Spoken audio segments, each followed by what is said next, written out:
Thank you. Bueno, hoy presento yo a la profesora Yuriko Yamanaka y la presentación de hoy es doble. Por una parte tenemos una conferencia y por otra queremos que sea el primer seminario de un seminario de estudios hispano-medievales asociado a la cátedra Yamonet de Cultural European Integration. Con este seminario de estudios hispano-medievales queríamos crear un foro abierto, no solo para filología, sino también para historia del arte, y que estuviera abierto a estudiantes de posgrado e investigadores invitados. El esquema de trabajo sería reuniones mensuales en las que el orador expondrá un paper y a continuación se seguiría un debate centrado en la discusión académica del paper. Las intenciones son buenas y además queríamos crear un congreso anual, congreso o simposio, y estábamos pensando en organizar el primero, si da tiempo y tenemos fondos, para octubre-noviembre de este año. La primera ponencia, como decía, de este seminario será la de la profesora Yamanaka, From Alexander to Iskandar, Alexander Tradition in the Islamic World. La profesora Yamanaka ha editado también The Arabian Nights and Orientalism, un libro, la traducción de las Mil y Unas Noches y su relación con los estudios sobre Oriente. Edward Said decía que Oriente ha servido para que Europa u Occidente se defina en contraposición a su imagen, su idea, su personalidad y su experiencia. Said ignoraba los estudios orientales que no fueran europeos, se centró en los estudios de Gran Bretaña y Francia, y por tanto la conferencia de la profesora Yamanaka, de un orientalismo oriental, es decir, los estudios sobre Oriente Medio por parte de una persona que viene más allá de, proporcionará una visión sin duda bastante interesante. La profesora Yamanaka es profesora del Departamento de Investigación en el Museo Nacional de Etnología de Japón y recibió su doctorado en literatura comparada con la tesis Allegories of Alexander in the Classical Age of Islam. Ha recibido numerosos premios, entre ellos la medalla de la Academia Japonesa, el premio de la Sociedad Japonesa para la Promoción de las Ciencias y el premio Shimada Kings. Su línea de investigación en literatura comparada es la figura de Alejandro Magno y actualmente es la investigadora principal del proyecto A Comparative Study of Mirabilia in Middle Eastern Europe. Now it's all yours. Okay. Thank you very much, Pablo, for a very nice sounding introduction, although I'm very sorry I don't speak Spanish, but I'm sure you gave a very nice introduction for me. And I thank Professor Cesar Dominguez for having invited me here. And I'm very happy to be here. It's my first time in Santiago, and it's a very beautiful city, and you're all lucky to be studying here and working. As I think Pablo said, I am from the far east, come to the far west, very far west, I suppose, to talk to you about the Middle East. But we call it not Middle East in Japan, or we use the term Middle East, but we also call it West Asia, because from our point of view, it's West and not East. So I'm going to talk to you about the Alexander romance in the Middle East. And as Pablo introduced, my field of research is medieval contacts from sort of both sides, from Europe to the Middle East and also from Middle East to the Far East, Chinese and Japanese literature. Although today I'm not going to talk so much about contacts with Chinese or Japanese literature, because I'm going to give you a sort of a general introduction to how the Alexander romance was introduced into the Middle East or West Asia, or whatever you want to call it.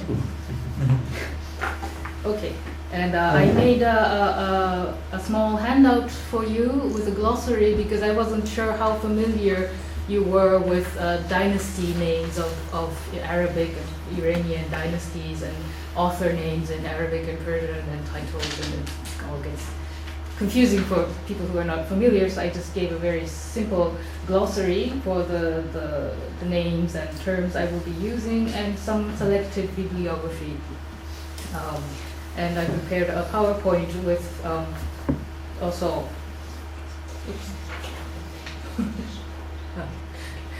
some images to look at while you're listening to me. Okay. So, in the course of his short but intense life, Alexander of Macedon crossed many geographical frontiers and left his mark in the collective memory of peoples living between Greece and India. That's the extent of Alexander's conquest. Even after the wave of Hellenism retreated, his legend lived on in many lands, adapting to the local, political, religious, and cultural currents. In the different cultural and historical spheres, Alexander was as glorified as a hero, venerated as an envoy of God on the one hand, but also cursed as a demon. The discourse on Alexander perpetrated in various historical contexts, since he was the source of inspiration for generations of sovereigns, men of faith, and philosophers and artists. In the Middle East also, the figure of Alexander was exploited by civilizations and religions that used him to consolidate their communal conscience or to propagate and defend their beliefs, already before the coming of Islam. And what I have researched is how the Muslim community, which occupied most of the territories once conquered by Alexander, utilized this figure in order to affirm its own existence. It was the legendary narrative of the life of Alexander, which one calls now, as you medievalists know, the Alexander romance of Pseudo-Callisthenes, that was the principal source of information on Alexander from his medieval Muslims, as well as for medieval Europeans, I suppose. The Greek and Roman historical biographies of the Macedonian conqueror, such as those by Arrian, Strabo, Plutarch, were not known until the Ottoman period. I think about the 15th century, and I think it's also true for in the case of Europe that the historical sources were only known a little bit later. So the Romance version was what people knew Alexander from. That was where they got the information from. Now, this romance is called the Pseudo-Callisthenes Alexander romance because in a Greek manuscript, which sits now at the Bibliothèque Nationale in Paris, in this oldest Greek narrative, it was falsely attributed to Callisthenes, the nephew of Aristotle, who was the official historian. Callisthenes was the official historian accompanying Alexander's expedition. And this manuscript is thought to be the oldest existing Greek version, dating from the 11th century. So, but it was not actually by Callisthenes, and it's a very legendary, sort of partly fantastic version of Alexander's life, which is in the romance. The archetype of this romance originated around 3rd century BC, they say, and the form which we know today dates from the 3rd century AD.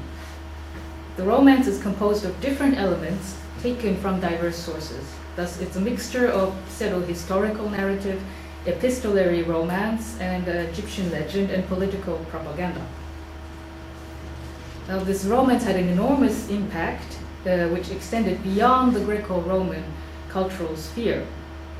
According to the theory established by the German scholar Nördeke, its diffusion into the Middle East goes back to a Pahlavi. Pahlavi is a Middle Persian language.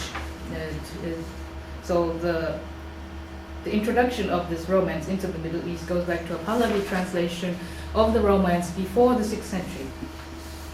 Translations and adaptations in Syriac, Arabic, Persian, and Ethiopian derive from this Pahlavi version. And later poets and storytellers created their own version of the life of Alexander based on this romance. And then fragments from this romance and anecdotes were taken from it and circulated and also found their way into diverse Arabic and Persian texts.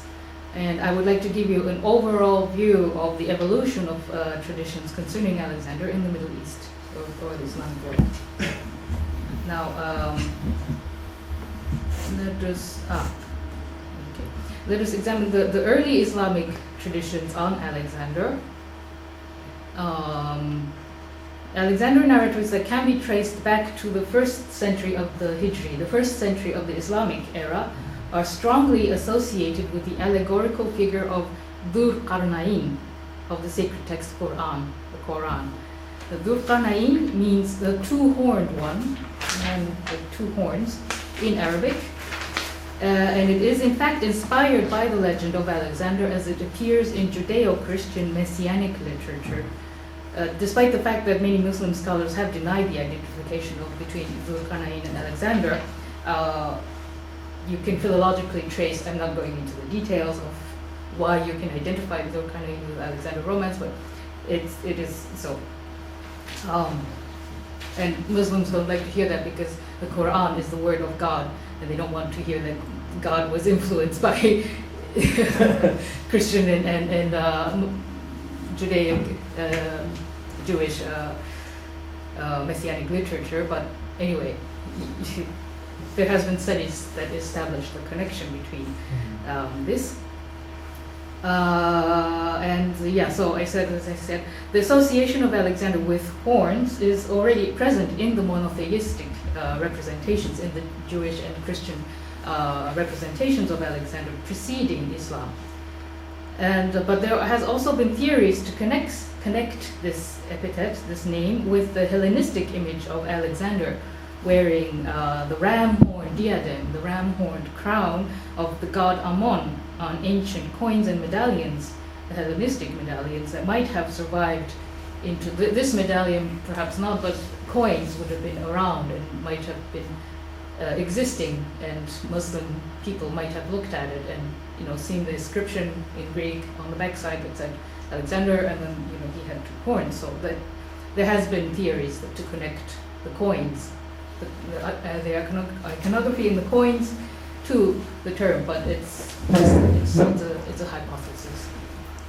I don't know if I gave. Yeah, this has been said by François de Polignac.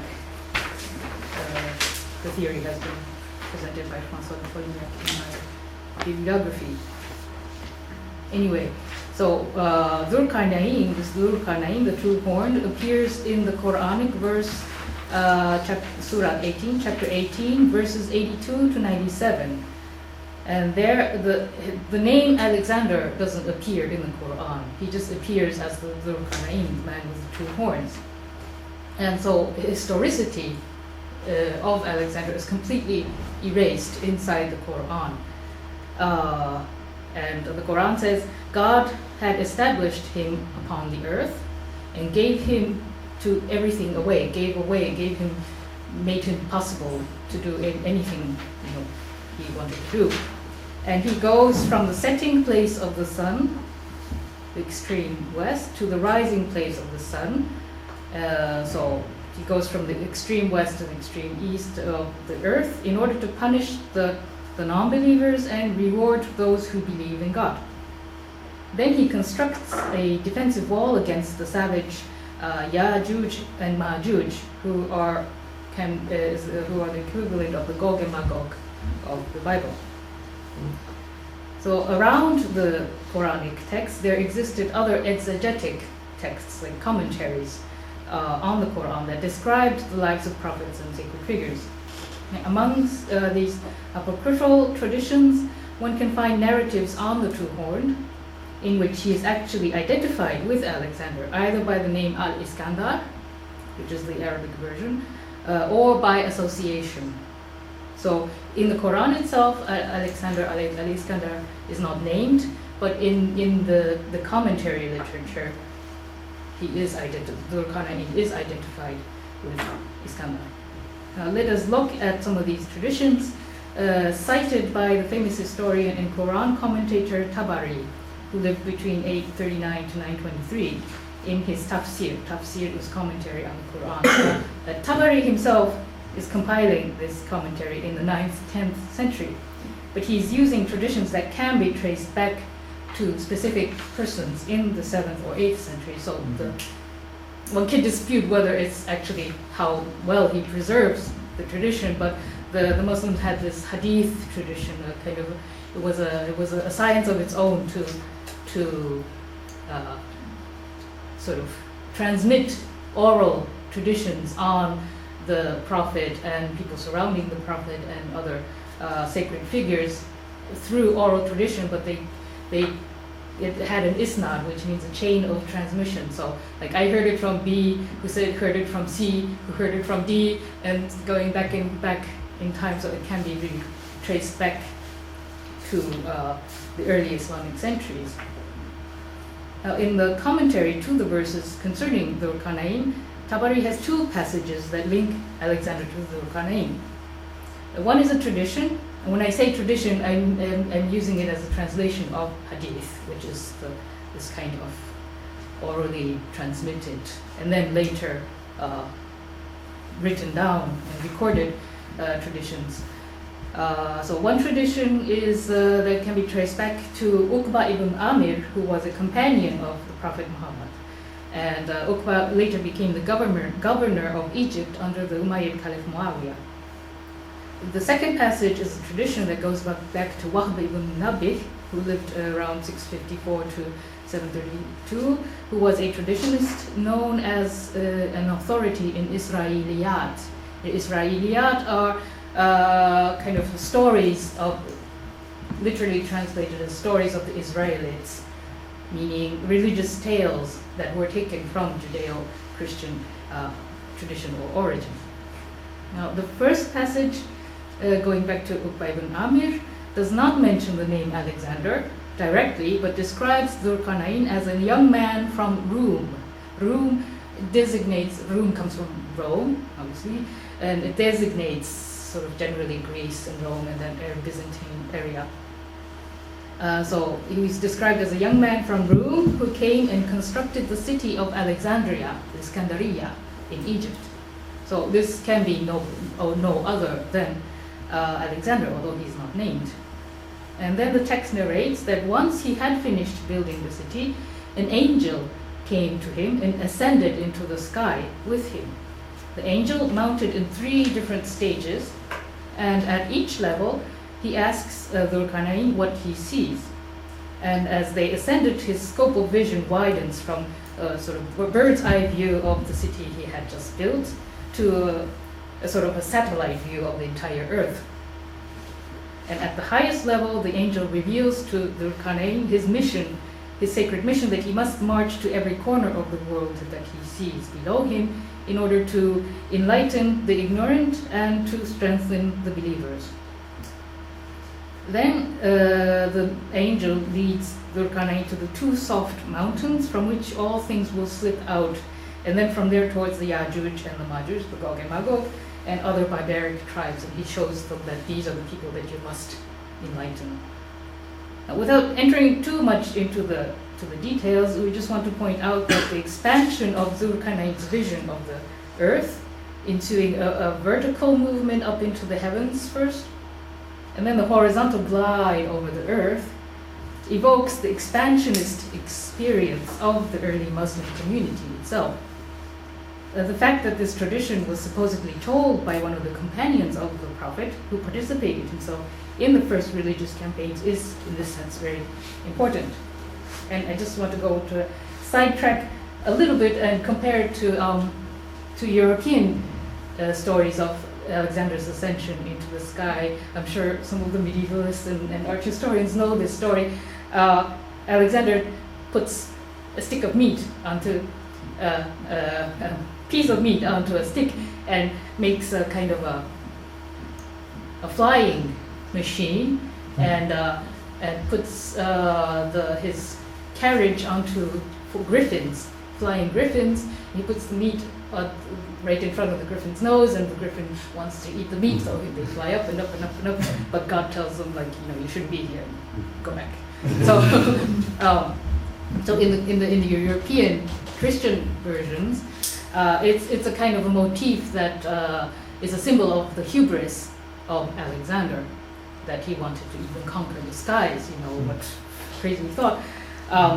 But it's interesting to compare that to these Muslim versions, because in the Muslim version, it's the angel sent by God who actually takes him into the sky to show him his sacred mission. So there's a very different treatment of this motif in the Christian side and the Muslim side. That was a sidetracking there. We go back to the second passage in Tabari, citing Wahb ibn Munabih. In this passage, Dhul-Qarnayn is described as a man from Rum and a son of one of their old women who had no other children besides him. And it is clearly mentioned that his name was Al-Iskandar, but he is called Dhul-Qarnayn because two sides of his head were of copper.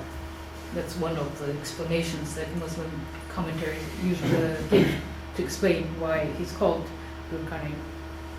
And then in Wahhabi it says, it is God himself who reveals him the mission to spread the faith. And the first part of the passage is a dialogue between God and Dhul-Qarnayn himself. So God explains about the different parts of the earth and their inhabitants where he will send Dhul-Qarnayn. But the latter expresses his lack of confidence. Oh, but God, I can't do that, you know. And then God reassures him it's okay, by saying that God will give all the powers necessary, as well as an army of light and darkness that will help him. And then this exchange is followed by an account on how he led his holy campaign into the extremities of the world, calling people to become believers and punishing those who refuse by submerging them into darkness. So he calls the army that God gave him, and the army of darkness, and the non-believers who say, I don't believe in God, the darkness enters into them through their nose and mouth and fills them up, and they're scared, and they say, okay, you know, we follow you. Then we have a description of the customs and appearances of the Ya'juj and Ma'juj, as well as the details of the construction of the wall that closed them off from the civilized world. And finally, the passage ends with an episode about Dhul-Qarnayn meeting a tribe of just and moderate people. Now, these two passages mentioned in Tabari is almost completely deprived of historicity. The only specific geographical location that is mentioned is Alexandria and Rum. Rum is not really specific, but it's a location. The people that Dhul-Qarnayn encounters are all imaginary. Ya'juj and Ma'juj, Nasik and Mansak, Hawil and Tawil. And the topographical description of the regions where he stays is rather abstract and schematic. The rising place of and the setting place of the sun, the regions in the extreme right and the extreme left side of the earth, etc. And there's no mention of kings, actual kings who in historical reality were the adversaries of Alexander, such as Darius in Iran and Porus in India. The episode of the tribe of just and moderate men is often located in India in other Arab and Persian texts, but here there's not even the slightest suggestion of a geographical placement. Thus, the early Islamic traditions in Arabic concerning Alexander cited by Tabari shows a narrative structure that is fragmentary and anecdotal, and the content is allegorical instead of historical. The symbolism of the two horns, which incarnate the proselytic spirit, the sort of missionizing spirit of the age, prevails over historical elements. Now, a significant shift in here I just forgot to show you. It's a later manuscript. It's not from the 7th or 8th century earlier, but it depicts Alexander on the right side, Dhul-Qarnayn, the man with the two horns. It's depicting. So in later iconography, it actually took this name and represented him with two horns. Then yes, it was the early. So the early, just to sum up, the early traditions dating back to Umayyad Caliphate times. It was very emblematic. It's mainly traditions surrounding Dhul-Qarnayn in the Quran, and it's very emblematic, it's very allegorical, it's ahistorical, and it's proselytic. But now we move on to the Abbasid Caliphate times. After the middle of the 8th century, there's a significant shift in the intellectual paradigm of the Islamic world with the rising of the Abbasids around the middle of the 8th century. Now, the Abbasid revolution established equality between Arab Muslims and the non-Arab converts. As a consequence, the non-Arabs, notably the converted Iranian nobles, and the dhimmis are non-Muslim people of the book, such as Nestorian Christians and Sabellians, and they begin to play a more important role in the administration and intellectual affairs of the Islamic Empire.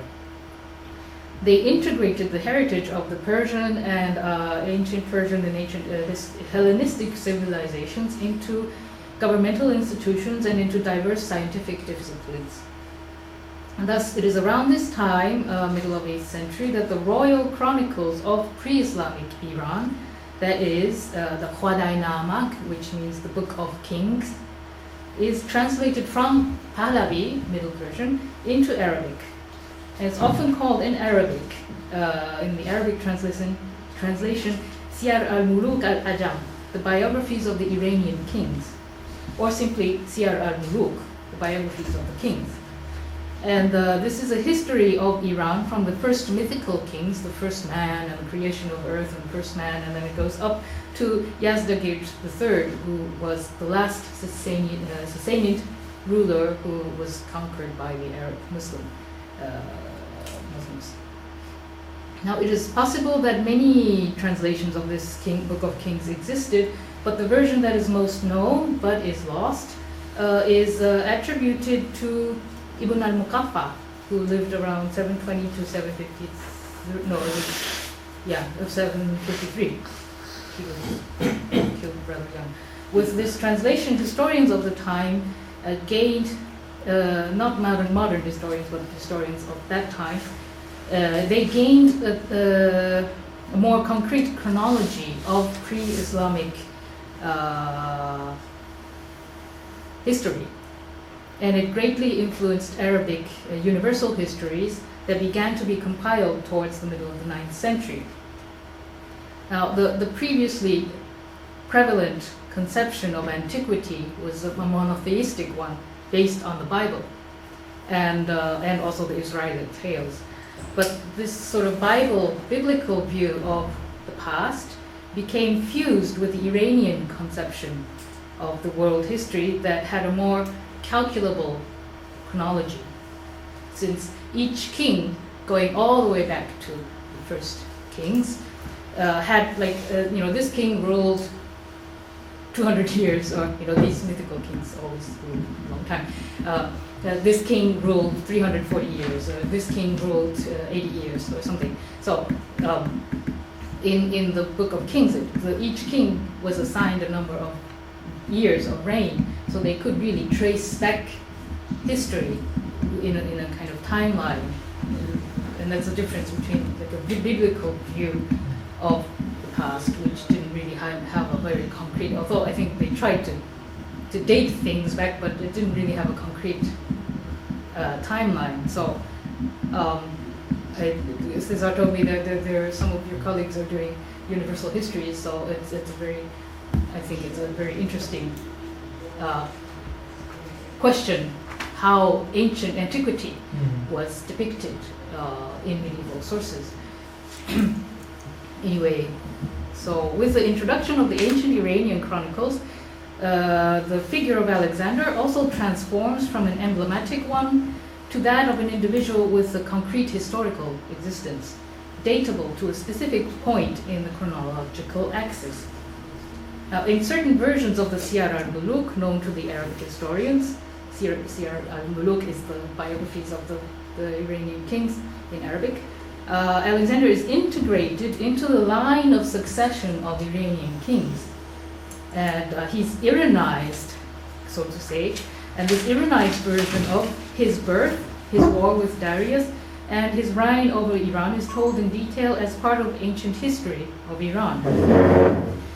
One finds an example of such an account on the life of Alexander in the Akhbar al-Tiwal, or the Long History.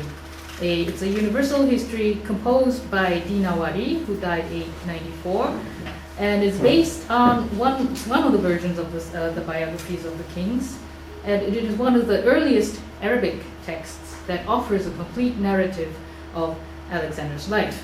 I say it's an Arabic text, but the author Dinawari, he's of Iranian origin, and a lot of these intellectuals writing in Arabic at that time during the Abbasid period, they were of Iranian origin. So as those are well known in the medieval context. One cannot really say, this person wrote in Arabic, therefore he's an Arab, So there's you have to be aware of that. So Dinawari has he has the heritage of Persian knowledge because he's of Persian origin, but he's writing in Arabic because that was the scientific language at that time.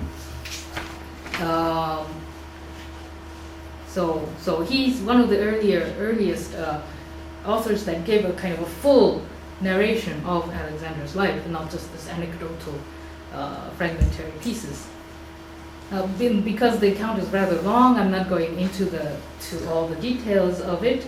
I just want to note that Dinawari's narrative contains an abundance of dialogues, almost like a historical novel, and it is indeed a reworking of the Alexander romance in the storyline, although the fantastic elements that we encounter in other versions of the romance is absent in Dinawari.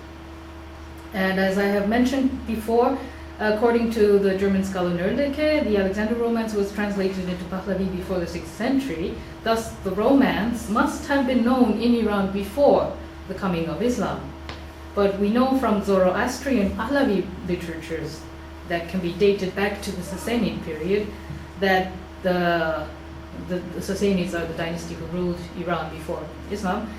In the Sasanian literature, Alexander is regarded as a kind of demonic bad guy figure that destroyed the glorious Persian past and their Zoroastrian religion. So in Sasanian literature, he's really a destroyer and a demon, and so how this romance version that treated him as a kind of a hero of an adventure was incorporated into this Persian mentality, Iranian mentality that regarded him as an evil person, it's a very tricky question, and it hasn't been completely solved. And we don't know exactly at which point the Alexander romance was integrated into the Iranian royal chronicles as a semi-legitimate Iranian king. But at some point in the process of incorporation, the figure of Alexander went through a notable transformation, of which we see the result in Dinawari. And in Dinawari, Alexander is represented as a half-brother of the Iranian king Darius, thus a legitimate heir to the throne of Iran. The genealogy is sort of manipulated, namely, when Darius, or Dara in the Arabic text, conquers the kingdom of Rome, the Philip, who is Alexander's father, the Philip, the king of Rome, made peace with Darius by offering him his daughter to the Iranian king in marriage. But during the nuptial night, a marriage night, Darius notices a repulsive odor coming from the girl, and he orders his people to cure this stinky girl, and the odor is eliminated by using a certain herb plant called sandar, where his name comes from actually in Egypt. And then Darius still feels disgusted by the girl, so he sends her back to her father, although she was already pregnant. And then back in Rome, she gives birth to Alexander, the son of Darius. So he's half Iranian in the Iranian version. In the Greek original version of the Alexander romance, we already have a manipulation of Alexander's lineage. As some of you may know, in the Greek romance, the father of Alexander is not Philip, but Nectanebos, who is the Egyptian pharaoh who seduces Alexander's mother Olympias by magic. So the popular imagination of the Iranians must have given an Iranian twist to this Egyptian legend in order to give Alexander the legitimacy as a ruler of Iran. So, he conquered us, but he wasn't a complete foreigner, he was one of us. Sort of to soften their pride a little bit, so to say. So now we come to Alexander romance in Iran. So the Arabic universal histories of the 9th century, influenced by the translation of biographies of Iranian kings, show that amongst the people of Furs, that means the Persians, people of Fars, there existed an Iranized version of Alexander romance. And now we come to the later period after the Abbasids, during the reign of the Samanids, which is an Iranian dynasty that ruled in Khorasan and Transoxania, more of the eastern part of the Islamic world. During the Samanids, from the beginning of the 9th century to the beginning of the 11th, we begin to see the emergence of New Persian language, which is an Indo-European language that is based on Middle Persian, Pahlavi, but written with the Arabic script. Now, certain Samanid rulers in the 10th century undertook an enterprise of collecting traditions on ancient Iranian kings in order to compile a book of kings, the Shahnameh, in the New Persian language. So there were Arabic translations and compilations, but the Samanid kings wanted to compile it in their new language, in Persian. So they were trying to make a Persian version, a new Persian version of what in Arabic was called the Siyar al-Muluk, and it was called the Shahnameh. And the first versions, such as that of Abu Mansur or Daqiqi, do not exist in their integral form now, but the one that survived, the Book of Kings that survived until today in its entirety, and is called nowadays the Iran's national epic, is the one compiled by Firdowsi, who lived 940 to 1020. And he finished his Shahnameh around 1010, and it's dedicated to the Ghaznavid ruler Mahmud, because the Samanids were already going down, and Mahmud was the rising star. So he dedicated the Book of Kings to Mahmud, the Ghaznavid ruler. And the Book of Kings by Firdowsi contains the oldest integral Alexander romance written in the Persian language. Now, Alexander is incorporated into the line of royal succession as the last king of the Khayanid dynasty. Khayanid is a sort of difficult dynasty, but it's sort of equivalent to the Achaemenid dynasty, but it's called Khayanids in Shahnameh. And so he's the last king of the Khayanid dynasty after Darab, which is Darius, and his son Dara. So there are sort of two Dariuses. There's Darab the father and Dara the son. And Firdowsi adopts more or less the same episode about Alexander's birth as told by Dinawari. That is, Philip of Rome offers his daughter Nahid to Darab, the king of Iran. But the latter sends her back to her father, already pregnant because of her bad breath, and she gives birth to Alexander Iskandar, who becomes king of Rome after Philip. Now, his real parentage, linked to the Iranian king, is only revealed to him just as he is engaged in war with Dara, his half-brother, the other son of Dara, who, And when this Dara is slain by stabbed by his own people, who were traitors, and Alexander rushes him to his dying half-brother. This is a manuscript of the Shahnameh, illustrated manuscript, depicting this scene of Alexander holding his half-brother's head in his knees, and then he tells, in this scene, he rushes to his half-dying brother to tell him that he had just learned from the elders that they were of the same branch, same root, and same family, and that he would fulfill any last wishes he had. So they were fighting as enemies, from the Rome king and the Iranian king, but they find out that they're actually brothers, so this is a sort of a tragic scene where he says, "Oh, brother, I'll do anything what you tell me to do." So, and then so Dara gives the throne of Iran to Alexander and gives his daughter in marriage. And Alexander accepts this and agrees to preserving the sacred fire of Zoroastrianism, and he also agrees to preserve other Persian customs. And then Alexander executes the two assassins, the traitors, and then he sits on the throne of Istakhr. Istakhr is equivalent of Persepolis, the old capital of Iran. And so he's the legitimate heir of the Khayanids. The rest of the narrative on his life contains his adventure to India, Andalusia, China, Yemen, Mecca, and other imaginary lands until his death in Babylon. So in the chapters of the Shahnameh, so this goes on This is depicted in the chapters of the Shahnameh dedicated to the reign of Dara, and Iskandar. So these chapters are based on the Alexander romance, and Alexander is glorified as the legitimate heir of the Iranian throne, a just king and a hero of adventures in the extremities of the world. Now, however, when you look at the entirety of the Shahnameh also includes the mythical kings up to the last Sassanid kings. So there are also kings that followed Alexander included into the Shahnameh. And when you look at the later chapters, there are passages dedicated to kings posterior to Alexander.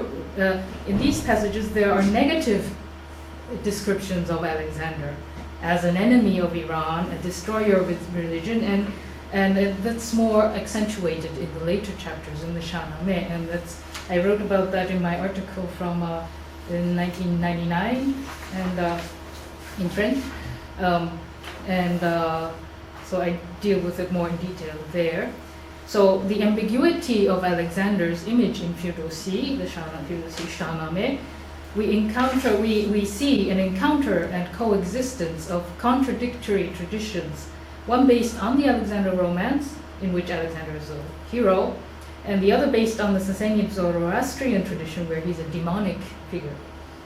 This inconsequence reflects, in fact, the cultural state of Iran of the age, where different currents on traditions concerning Iran was still mixing. And since the demonization of Alexander was part of the propaganda of the Sassanid state and Zoroastrian clergy as a means of their self-legitimization, so they made him a bad guy so that they can present themselves as the legitimate Persian dynasty that re-established the past glory of Iran. So the Sassanids used Alexander as a bad figure in order to legitimize their own rule. But with the fall of the Sassanids and the Islamization of Iran, the necessity or the reason of representing him as a hated enemy also gradually disappears. And I think that happens, around the 8th century with the Islamization of Iran. So for the Muslim sovereigns, he was more of a model of a world conqueror, as we have seen in the beginning of my paper, that he's an envoy of God who spread the faith in the Islamic faith. It wasn't Islam. It wasn't called Islam at that time because Alexander's before Islam, but God had already sent previous prophets to the world to spread the true faith. So the Muslim view was to look at him as a person who spread the faith. And also the popularity of the Alexander romance probably contributed to diminish the antagonism in Iran towards Alexander. Now, 2 centuries, that's also another scene, another manuscript. These Persian Iranian manuscripts, once they establish a sort of a iconographical pattern, they keep copying the pattern. So you can see again Iskandar comforting the dying Darius. No, this is from Nizami. I'm coming to Nizami now. The Nizami also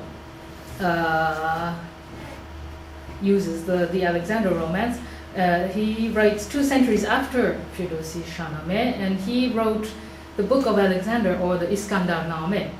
And Nizami, I think Nizami was from the Seljuk period. He lived between 1141 to 1209.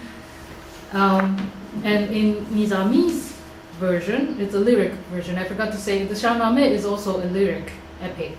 It's not prose, but it's lyric. And Nizami also makes an epic poem about Alexander, and we can observe an even more complete Islamization of the Alexander figure. Now, in the Iskandarnameh by Nizami, which was composed around 1200, the whole work is solely dedicated to Alexander. It's not like part of a big chronicle, but Iskandarnameh is about Alexander. And as opposed to Firdusi, who integrated the story into his grand epic. So, and it's the last of Nizami's Khanza. Khanza means 5, like his 5 poems or the quintet. So he composed other poems, but this is his last big oeuvre, and is comprised of 2 parts. This Kandarname is comprised of 2 parts. The first part is called Sharafname, the Book of Honor, and the second part is called Ikbalname, the Book of Fortune. And the second part is also called Khiratname, the Book of Wisdom, with different names. And the first part depicts Alexander as a conqueror of the world, following basically the storyline of Alexander romance, with the difference that the king returns to his court in Greece. So this return is not at all historical, but it was not Nizami's goal to write a chronicle. He wanted to write a story. So and so he comes back once to Greece, but then he is portrayed and then in the second part it starts out with him being portrayed as a sort of a sage king, surrounded by a wise king, surrounded by philosophers back in his court, and then and all these famous Greek philosophers are in his entourage, like Plato and Aristotle, and it's a little bit not anachronistic, but all these famous philosophies, the stars are surrounding him, and then from there he departs as a prophet after divine revelation onto a mission to spread the faith of the true faith of God. So in the second part he's depicted as a wise philosophical king, and then as a prophet. Nizami rejects the Iranian lineage of Alexander. That's a significant difference between Firdousi. He's not depicted as the son of Dara, but the son of Philip, the king of Yunan, Greece.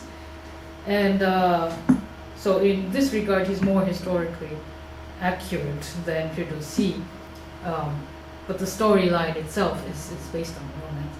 Thus, in Nizami, the legitimacy of Alexander does not rely on the consanguinity of the same-bloodedness with the ancient Iranian dynasty, but rather on the revelation that he receives from God, and also in his quality as a Muslim sovereign. For example, he wages a sacred war against the fire temples, the Zoroastrian fire temples, but this is described in Nizami as a very good, worthy deed. And he's not a national hero, but a universal hero in Nizami. And one can say that Nizami fully developed the symbolism of the emblematic figure of Dhul-Qarnayn, the two-horned of the Quran, by creating an ideal king of a universal kingdom, following the laws of the one and only God. Now, I just show you other manuscripts from the Bibliothèque Nationale of Nizami.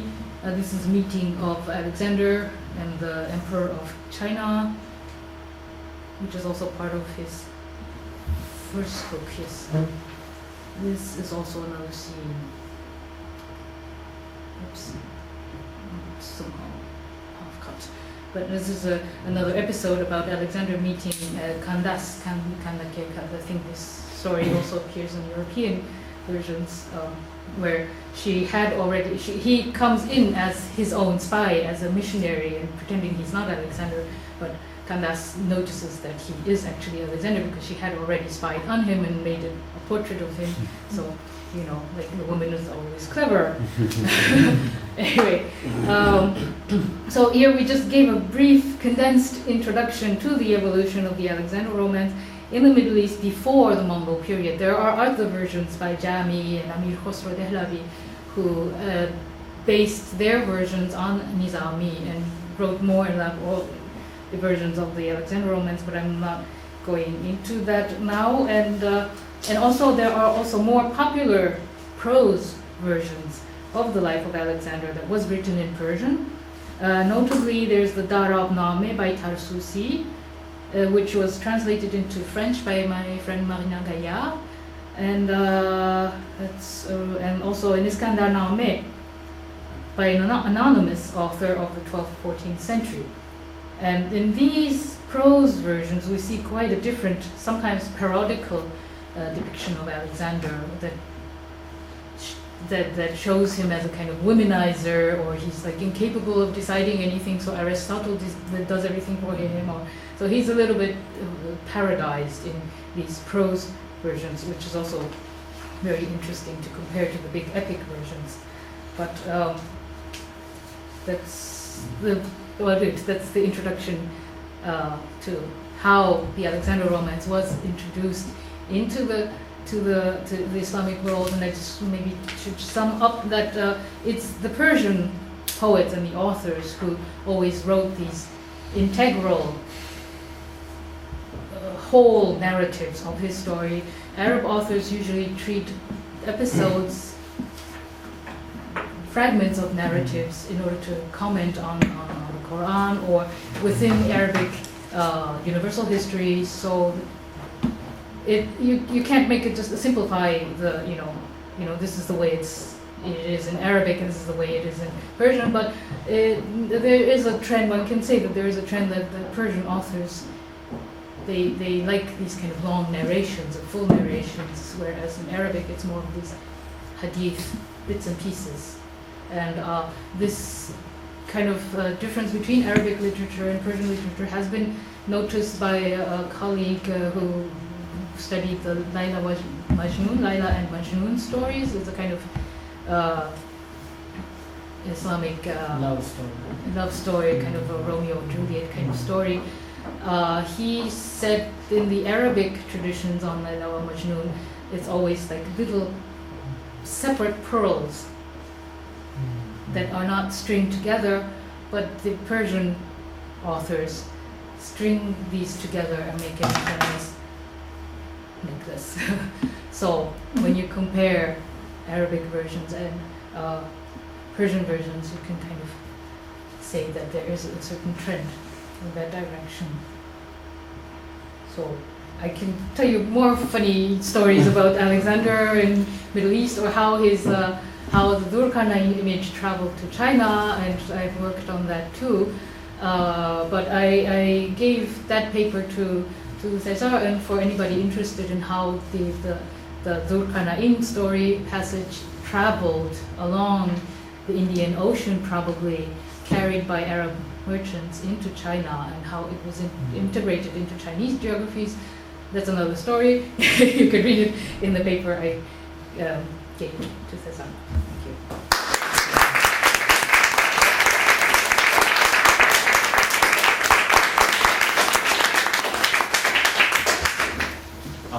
It's been a really interesting lecture.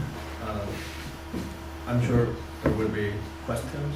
Si alguien quiere hacer preguntas en inglés o francés, o si alguien sabe japonés. O si no, castellano, galego, sino y traducimos entre todos.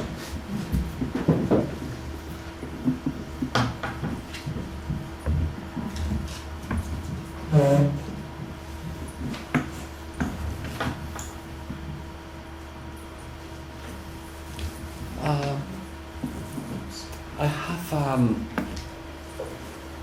first a kind of a comment, and then a question.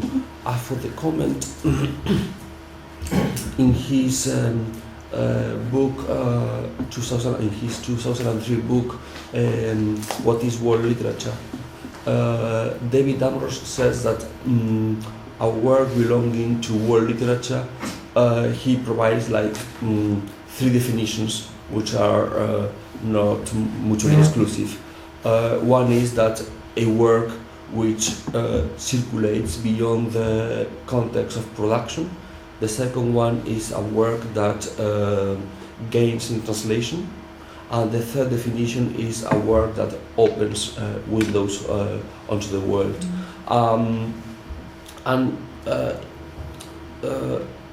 Curiously enough, he uses as an example of that concept of world literature, which we may agree or not, the epic poem of Gilgamesh, which is it's kind of odd because we know that Gilgamesh circulated beyond the context of production, but obviously not in such a scale as in Alexander's stories. There are some hypotheses about an influence that maybe Homer could have listened to oral traditions linked to Gilgamesh and incorporated into either the Odyssey or the Iliad.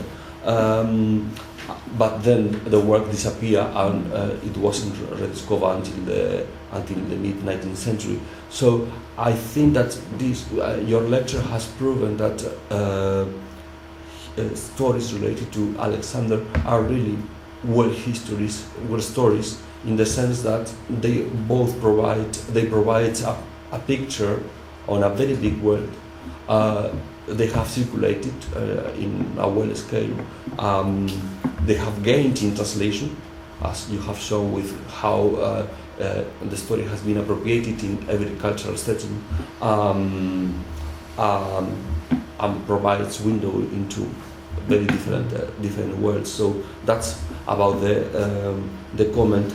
As for the question, in the Western world, the Alexander stories has a close link to the theory of translatio imperii and translatio studi. And I think that the idea of translatio studi in the Alexander romance works as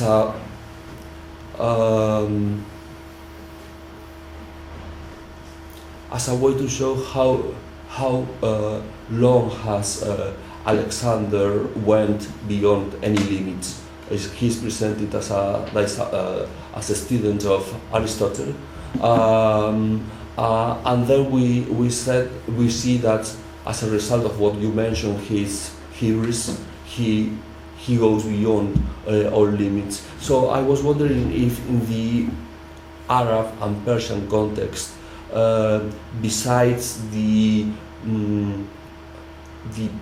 political lineage, there is also some reflection about the how Alexander has been trained, how this is a compendium of knowledge, and how he also embodies a very specific knowledge. Thank you for the comment and the question. Yes, and the second question is a very good one. In my thesis that I wrote, I sort of treated various faces of various facets of Alexander in 4 different chapters. The first chapter was about how the romance entered into the Islamic world. So that's sort of what I talked about today. The second to the 4th chapters, I dealt with the second chapter. I dealt with Alexander as a prophet, as a very religious symbol from the early Islamic period. The first half of my paper I talked about. The last chapter was about Alexander as a historical figure in historiography, where he was placed in the historical conceptualization of antiquity amongst Arab and Persian historians. And the chapter in middle dealt with Alexander as a philosopher king. Mm-hmm. And in that chapter, I dealt with all these legends about Alexander's connection with Aristotle, mm-hmm. which is also, as you mentioned, is one of the big themes also in Middle Eastern literature. And he appears a lot as in these kind of Fürstenspiegels, a mirror for princes literature, which was a sort of education for princes kind of literature. And there are a lot of Alexander's sayings, and also the sayings of the philosophers at Alexander's funeral. These also circulated. It was translated also from Greece into Arabic rather early, around the already in the Umayyad times, before the whole translation movement started, 8th century, Middle East century, I think. And then so these sayings also circulated, and also these kind of interaction between Aristotle and Alexander, it circulated in this kind of moral literature.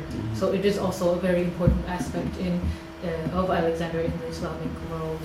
And this image also influenced other historiographical writers too. For example, in Dinawari, I didn't mention the episode today, but in Dinawari's Akhbaratiwa, the long history which I mentioned today, I think, Alexander at the beginning, he's a kind of a very wild boy, a wild king who doesn't really listen to anybody.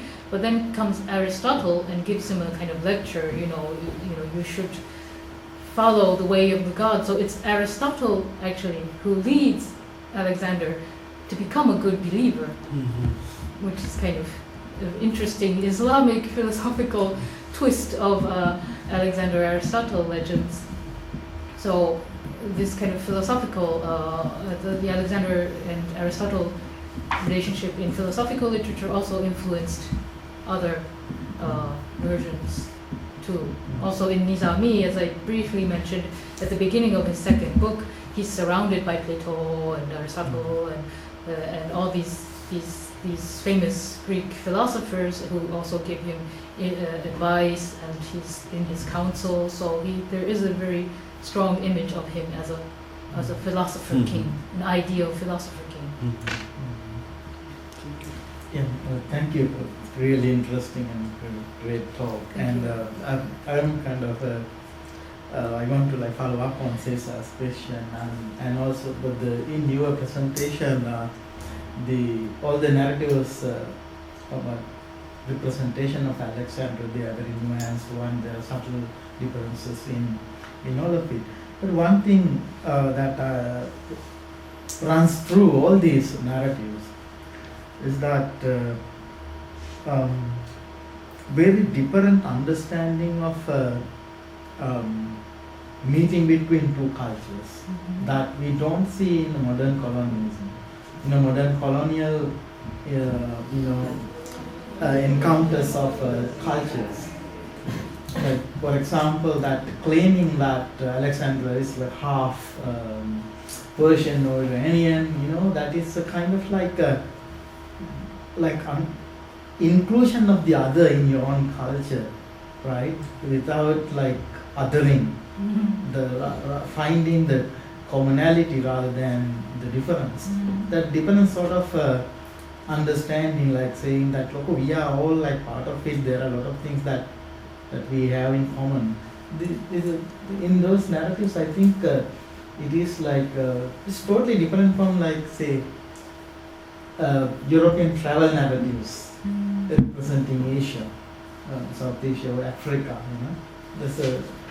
And I was wondering how the modern fiction writers or literary historians would return to these narratives as a model of this cultural understanding. How they could return, I don't know. It's true that there's sort of always using him and taking him in as a symbol, and I think it was possible because it was Alexander. The fact that he conquered, he became this very, in their image, from the extreme west to the extreme east. Everybody wanted to make him a hero, so to say. He was everybody's hero, not just yours, but ours too. But in as you see in the dispute between Greece and Macedonia, who owns Alexander, that you see in modern, politics. When you look at it, the transformation of the Alexander legend over a long period of time, you really see this kind of inclusion. But there was also, again, as I said, he was also used as a kind of negative figure too by the Sassanids. He was also kind of, used both ways. So, but I think he was used both ways because he was this very great big figure in history, with an inherent, how should I say, power to attract this kind of, you know.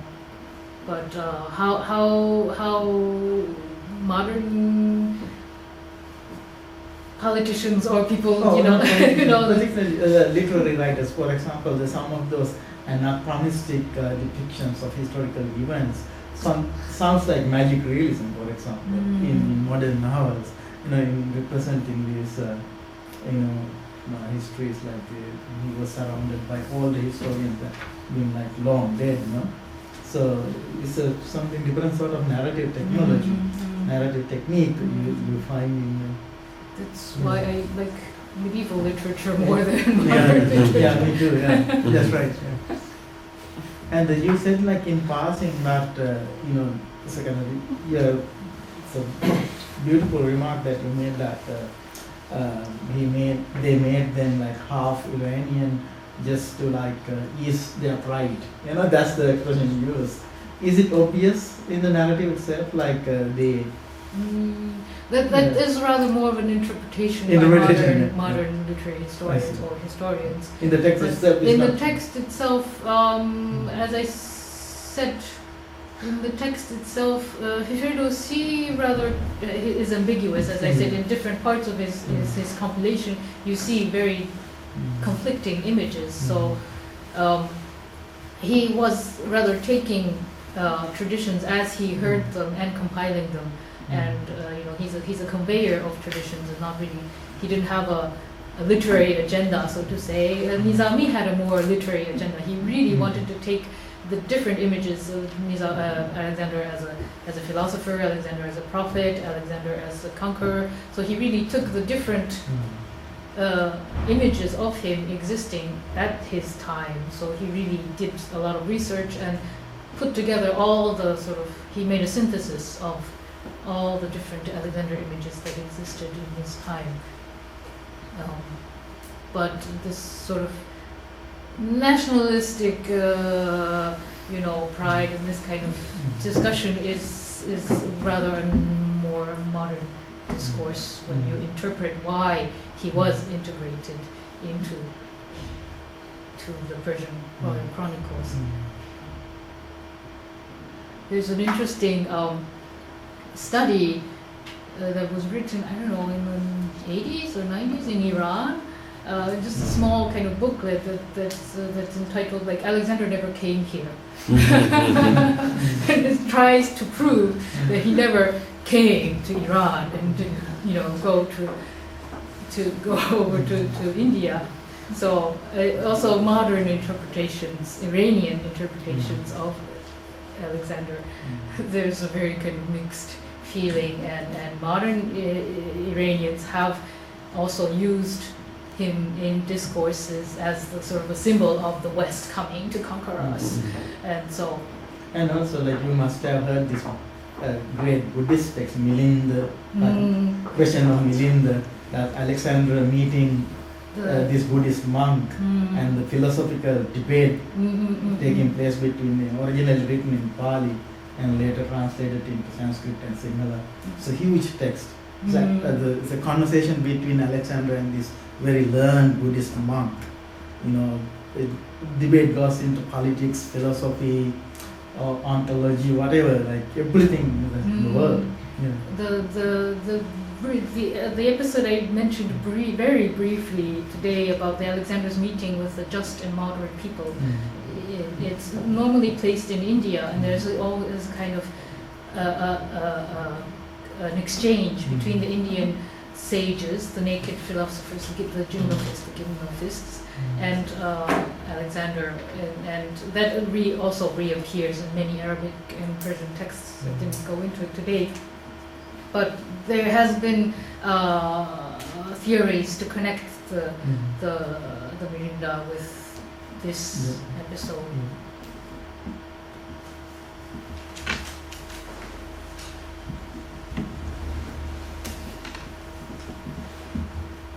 Questions or comments?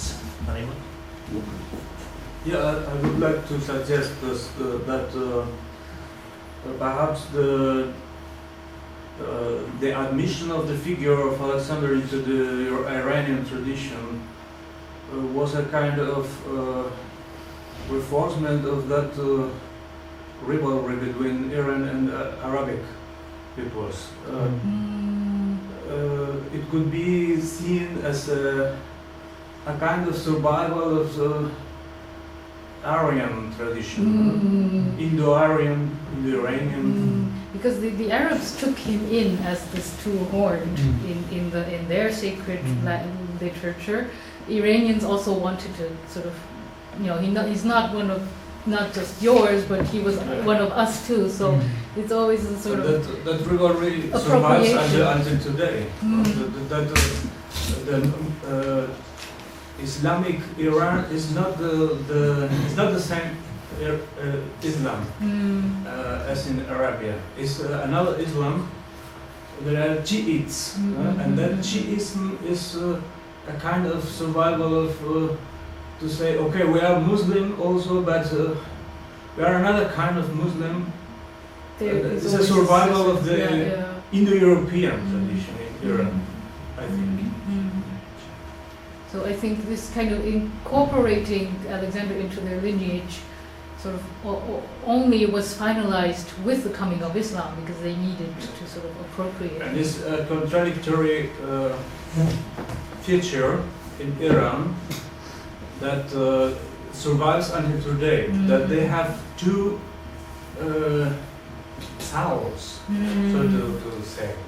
They have the old Indo-European soul, and they have the new Islamic soul. This is contradictory, like today Turkey, for example. They have two conceptions, conflicting identities.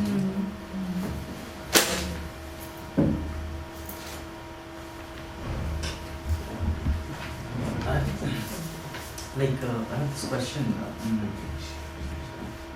You attributed Alexander to this Indo-European heritage, so the Persians, they hold on to him.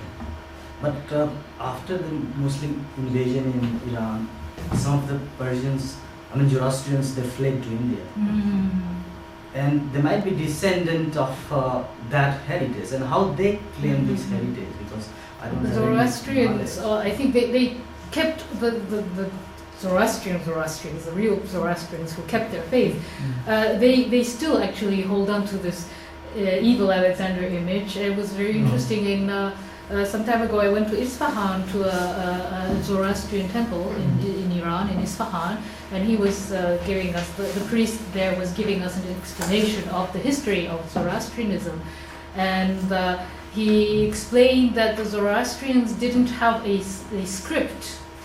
They didn't have an ancient surviving script because Alexander burned it. And the priests still tell this story, which is a survival of the Sasanian versions of him as a destroyer of it was one of the bad deeds he did. He burned the Zoroastrian scripts, and they used it as a sort of excuse of why they didn't have a written script. And they still tell that. I don't know about India, because I never talked to Zoroastrians and Parsis in India, but the Zoroastrians who are still in Iran, they tell this story even today. So in Zoroastrian tradition and also writing, I think this lingered. It's still there. It hasn't. I mean, it's, as he mentioned, Iran is not a mono. How to say? It's not a one slate. It's a very, complicated society. So there are always different views coexisting. And another my query is and how Alexander figure is received in China, because according to Chinese traditions, the world begins from China, it ends in China. I think there is an anecdote when British or some European arrives in China, and there are orders to check if that world exists or not, that part exists or not. But this connection is very old. I think the history of Alexander's conquest is not known to the Chinese until in the introduction of European historiography, I think. But as I mentioned at the end in my paper from 2012, there are bits and pieces of the Islamized Alexander legend that traveled with Arab merchants through the Indian Ocean to Guangzhou and these kind of Chinese ports, and then was recorded by a tax officer who collected stories from different merchants. And so there is a version. There's a version of Alexander's building of Alexandria and the Tower of Alexandria that exists in Arabic sources, and also pretty much the same in Chinese sources. And also the story about Zokadni, I can't pronounce Chinese, but a Chinese transcription of Dhul-Qana'in in Chinese figures, and he also appears in this geography as a person who went to the setting place of the sun. So it's the Quranic Dhul-Qana'in stories that traveled orally probably into China, but it's only little bits and pieces, and it's not historical. So the historic knowledge of Alexander, I think, only came with much later with the Europeans, and that would be an interesting point. Also, how Alexander came into Indian historiography. India is a very idealized figure because he's kind of a noble king, and with discussion with noble, these naked sages, and giving his empire to Porus. But like, you know, when this kind of image was incorporated into Indian world histories, that's also another question. I'm not a specialist in Indian historiography, and yeah. But anyway, that's also.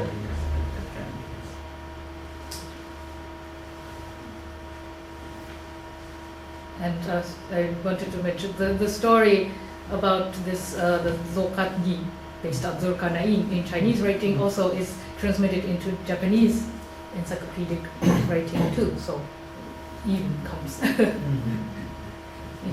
Japan from the translation of the Chinese encyclopedia.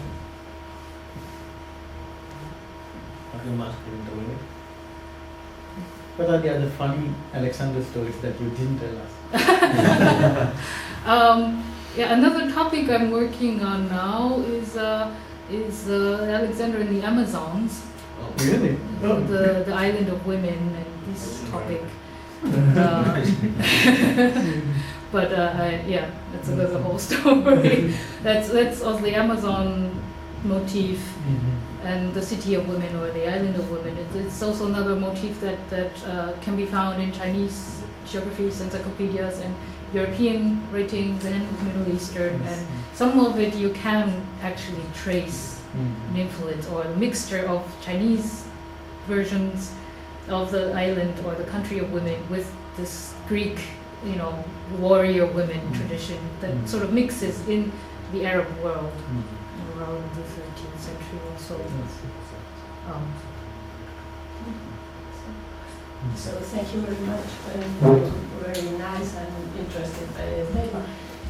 What I see or what I perceive is that the highlights in Alexander's story are almost the same in Western thought and Eastern thought, because the story of Amazons is also a very productive story in Western literature.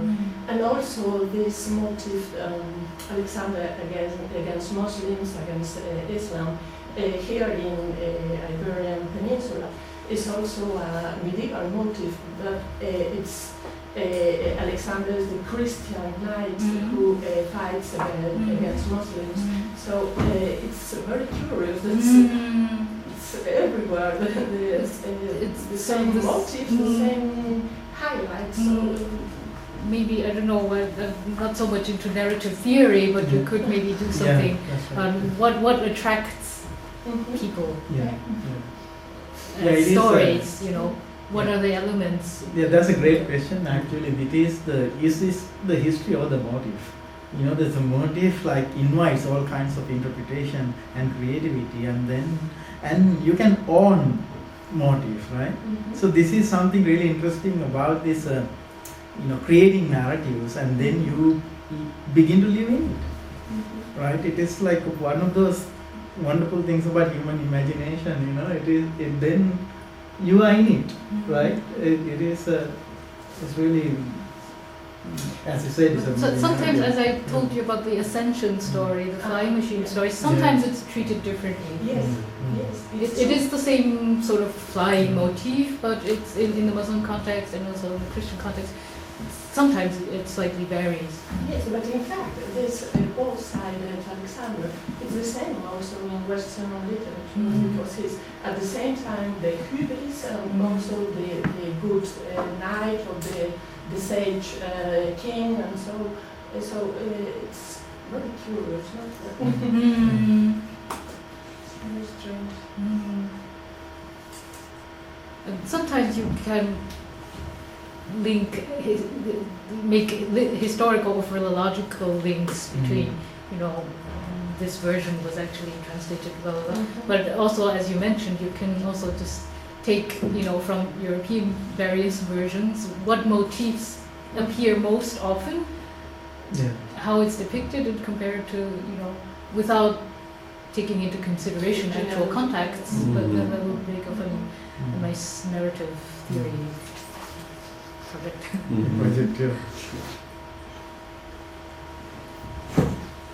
I'm doing a similar thing with a project that I have now on Mirabilia and Ajaib.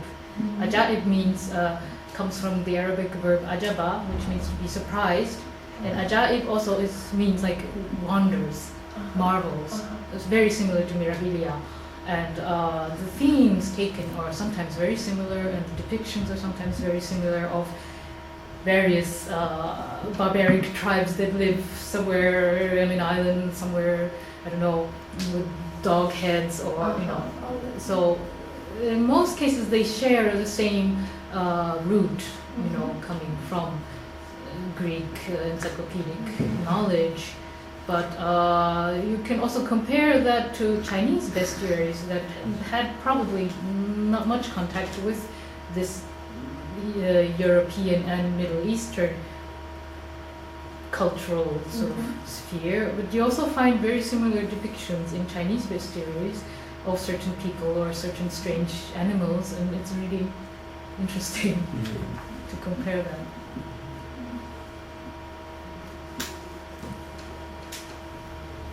Bueno, pues si nadie más quiere. First, thanks for this conference. It's very interesting.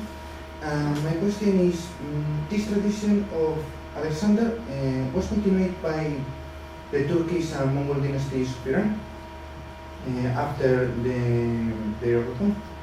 I haven't treated the period after the Mongol invasion, but it's true. I mean, it has also been taken up by the Mongol conquerors, and also by Ottoman sovereigns. Also took him as a kind of symbol, used him as a a model of an ideal king. So it continues on. But my thesis is basically ends before the Mongols, and I think because most of the discourse or narrative images surrounding Alexander is formed already, like before the Mongols, and afterwards it's basically taking the images that had existed before and elaborating on it or using it themselves. But there are Turkic versions too. Yes. It's some kind of comparison between Genghis Khan and Alexander. Genghis Khan. Genghis Khan. Genghis Khan. I think I haven't really dealt with it yet, but there has been. I think somebody has pointed out to me that in Rashiduddin's history of the Mongols, there are references to him. Because today, nowadays, because of this Muslim assertion, actually, one of the famous poet in India, he talked about when Alexander came to east from the west, he was the great, and when Genghis Khan went from east to west, he was a barbarian. So this kind of assertion is actually coming out. So I was wondering is there any comparison or something in those medieval Islamic writings attributing their own kings as Alexander? The term, like the Great Alexander, the Great, is like the Japanese also call him Alexandros Daio, the big king Alexander. But that comes from just taking in European historiography that called him Alexander the Great. So is he great or is he not great? I mean, you know, the Iranians would never call him Alexander the Great. And whenever I give a paper to an audience that include Iranians, they always come up to me after the talk. He was not great. So nowadays I don't say Alexander the Great, but I say Alexander of Macedon, because I always get comments like that. But the actual comparison between Genghis Khan and Alexander in the actual sources, I haven't dealt with the sources after the Mongol period, so I'm not really familiar with that. But there are references to him. But the term Alexander the Great is rather a modern Western name.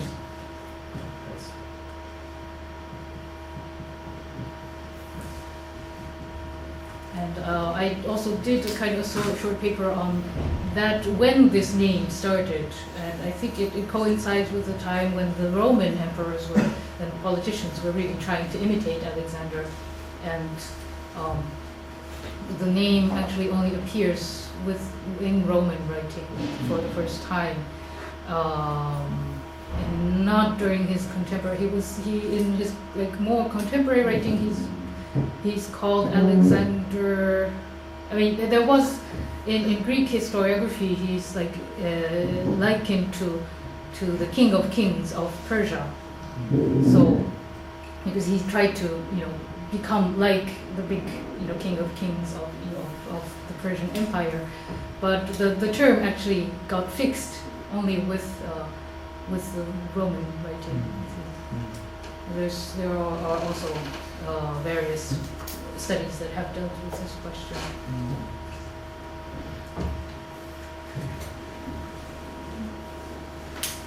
Bueno, pues si nadie quiere intervenir, levantamos la sesión. Thank you very much. Thank you.